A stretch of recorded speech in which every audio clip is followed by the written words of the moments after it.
सूख चौरस भयो, बगुला कहीं न जाए, मरे पुरानी प्रीत को कंकर चुन चुन खाए। तालाब सूख गया लेकिन बगुला वहीं पड़ा हुआ है, कोई और ठिकाना नहीं ढूंढ रहा है, तो उसे कंकड़ ही खाने पड़ेंगे ना। पाकिस्तान इतने सालों में बिल्कुल नहीं बदला, तो कंकड़ खाने की नौबत आ गई है। अब बांग्लादेशी और पाकिस्तानी भिड़ गए हैं भारत के लिए। वैसे आपको बता दें, भारतीय प्रधानमंत्री नरेंद्र मोदी महामारी के बाद पहली बार यात्रा पर निकले हैं और पहला पड़ाव है बांग्लादेश। इससे पहले ही ये लड़ाई शुरू हो गई है। तो वहीं दूसरी तरफ आज बड़ी बड़ी खबरों का अंबार लगा हुआ है और ये ऐसी खबरें हैं जिसका इंतजार सिर्फ पाकिस्तान ही नहीं बल्कि भारत के अंदर भी कुछ कट्टरपंथी कर रहे थे। अमेरिका ने CAA को लेकर दिया बड़ा फैसला, तो वहीं दूसरी सबसे बड़ी खबर, एक चीनी जहाज ने रास्ता रोक दिया है और इसके रोकने की वजह से हड़कंप मच गया है दुनिया में। इस जहाज ने ऐसा क्या किया है, जानेंगे इन खबरों को विस्तार से। 1971 का मार्च का महीना खासकर वो बांग्लादेशी नहीं भूल सकते हैं जो सचमुच अपने देश से प्रेम करते हैं और कट्टरपंथी नहीं है। इस वक्त कोई तारनहार बनकर आया था तो वो था भारत। मार्च 1971 में पाकिस्तानी सेना ने क्रूरता पूर्वक अभियान शुरू करा था और ऐसी क्रूरता जिसकी कल्पना नहीं कर सकते हैं। और इसके पीछे वजह क्या थी, तो उस समय के पूर्वी पाकिस्तान के नेता थे शेख मुजीबुर रहमान और इन्हें भारी जीत मिली थी। जब भारी जीत मिल गई इनकी पार्टी को और पाकिस्तान में इनका राज होने की बात आई तो सैन्य शासन को ये गंवारा नहीं गुजरा। बस रात में ही ऑपरेशन सर्च नाम की एक मिशन को बना दिया गया और इस ऑपरेशन सर्च में रात के वक्त ढूंढ ढूंढ कर मारना शुरू करा लोगों को। और इस बांग्ला भाषी लोगों को उस वक्त पाकिस्तानी सेना चूहा और सुअर समझती थी। इस ऑपरेशन के दौरान पाकिस्तानी सेना ने जितनी क्रूरता दिखाई, उस क्रूरता को बच्चों, महिलाओं, पुरुषों हर किसी ने झेला।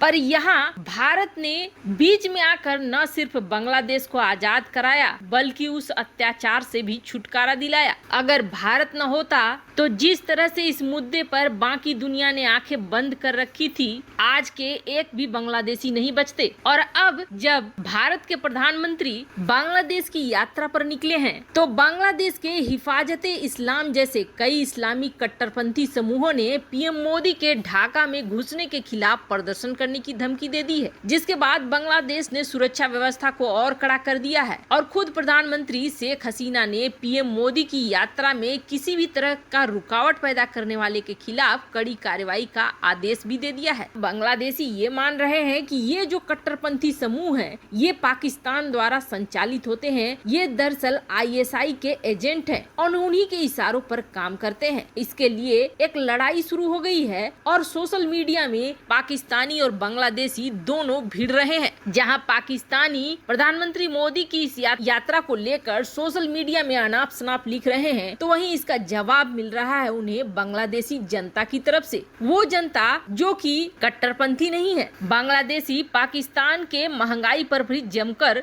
खिल्ली उड़ा रहे हैं। उन्होंने ये कहा कि अपने PM से पूछो कि उन्होंने PMO के बिजली बिल का बकाया चुकाया कि नहीं। एक अंडे के लिए 30 रुपए, 1 किलो अदरक के लिए 1000 रुपए पाकिस्तानी खाते क्या है। वैसे पाकिस्तान की तुलना में बांग्लादेश कहीं ज्यादा अच्छे तरीके से तरक्की कर रहा है। अब आप सोचेंगे कि ऐसे में भारत के प्रधानमंत्री को बांग्लादेश जाने की क्या जरूरत है और रिश्ते बनाने की क्या जरूरत है। जियोपॉलिटिक्स में ऐसा नहीं होता है। पहली बात तो ये कि दोनों देश एक ट्रांसपोर्ट कनेक्टिविटी को विकसित करना चाहते हैं। इससे दोनों ही देशों के आय में 8 से 10% की वृद्धि हो जाएगी। और दूसरा, आप अगर अपने पड़ोसियों को अपने पाले में नहीं रखोगे तो चीन बेताब है उन्हें अपनी तरफ खींचने के लिए और उनकी जमीनों का इस्तेमाल करके आपके ऊपर वार करने के लिए। अमेरिका ने CAA पर एक ऐसा फैसला दे दिया है जो न कि कट्टरपंथियों को अच्छा लगेगा और न ही पाकिस्तान को। दरअसल council on American Islamic relation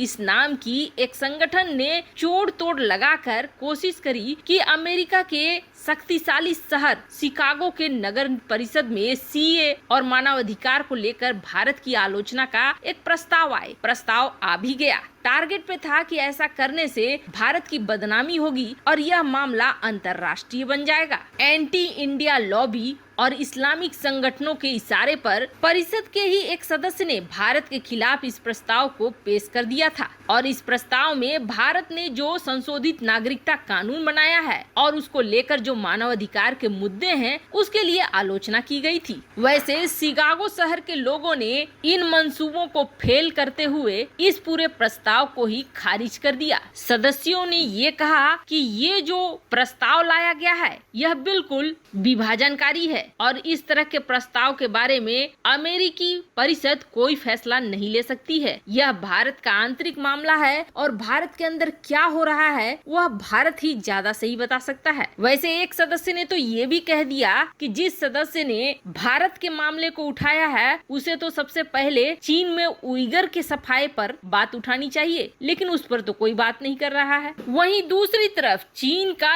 एक जहाज इस वक्त पूरी दुनिया के लिए मुसीबत बन गया है।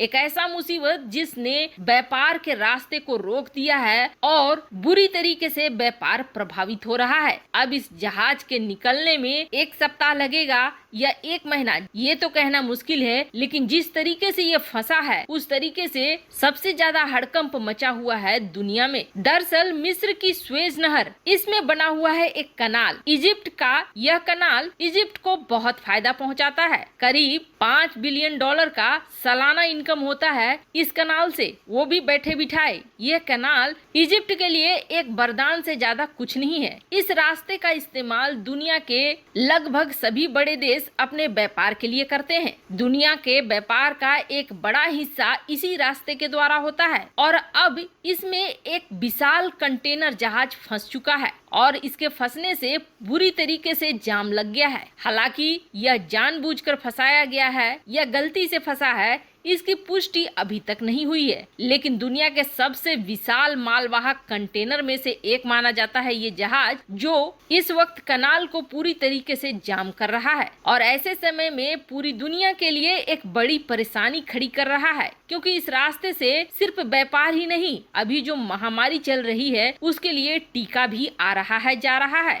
MV एवर गिवन नाम के इस कंटेनर ने कनाल को पूरी तरीके से रोक दिया है। जब इनसे पूछा गया तो इन्होंने ये उत्तर दिया है कि तेज हवाओं के कारण ऐसा हुआ है, लेकिन बड़ी बात ये है कि उसका एक भी कंटेनर डूबा नहीं है। अगर तेज हवाओं के कारण ऐसा हुआ है तो उसमें लदे हुए माल में से कुछ तो पानी के अंदर भी जाने चाहिए, लेकिन ऐसा कुछ नहीं हुआ है। तो अब एक साजिश की बू जरूर आने लगी है। वैसे आपको क्या लगता है, क्या स्वेज नहर में इस तरह से रास्ता रोकने के पीछे चीन की कोई साजिश हो सकती है? कमेंट कर अपनी राय जरूर बताएं। जल्द मिलते हैं अगले वीडियो में नई खबर के साथ।